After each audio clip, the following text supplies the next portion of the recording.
હિમાચલ પ્રદેશમાં આવી અંજાની જગ્યા ઉપર મળી ગયા આપણે ગુજરાતી ફેમિલી અને અમે વિચાર્યું પણ નતું કે અમને આપી દેશે આવડી મોટી લિફ્ટ. ગઈ સાંજે આપણે રેન્ડમ લોકોને મળીને આપણે અંજાની જગ્યા ઉપર કેમ્પ તો લગાડી લીધું અને સવારમાં ઉઠ્યા ભેગો હું ખુદ વિચારમાં પડી ગયો કે મેં આવી જગ્યા ઉપર રાતે કેમ્પ નાખ્યું હતું.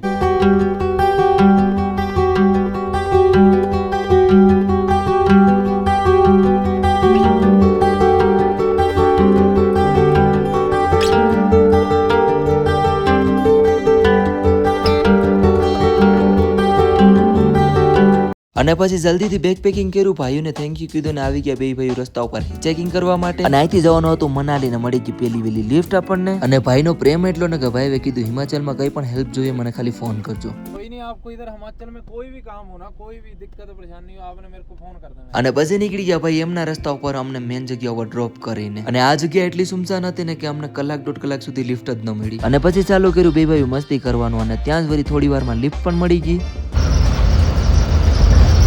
અમે આવી રીતે નાની નાની લિફ્ટ લઈને આગળ વધતા રહીએ છીએ અને હજી પણ અહીંથી 113 કિલોમીટર છે હજી મનાલી. અને ખબર નહીં મને અચાનક ગુજરાતની ગાડી દેખાઈ ગઈ ને મેં હાથ નાખ્યો ને એમણે ગાડી પણ રોકી દીધી. અને આપણે ગુજરાતી તો ગુજરાતી છે, ભાઈની ફૂલ ગાડી હોવા છતાં પણ અમને બે ભાઈને લિફ્ટ આપી દીધી. અને જાણીને એ આનંદ છે કે ભાઈ પણ મનાલી જાય છે અને અમે પણ મનાલી જાય છે. અને ભાઈ એટલા મસ્તી મજાક વાળા છે ને કે 113 કિલોમીટર કેમ કપાઈ ગયું ને ઈ જ ન ખબર. ભાઈ આ લોકોની એવી ફરમાઈશ છે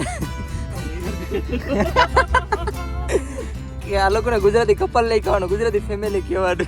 અને પછી મસ્તી કરતા કરતા પોગી જાય ફેમિલી સાથે મનાલી અને કરી લીધી હોટલ બુક. અને હોટલના સ્ટાફ સાથે પણ એટલી જ મસ્તી કરી. બે રૂમ જોઈએ ને 4 જણા છે. અચ્છા તો શું કરશું?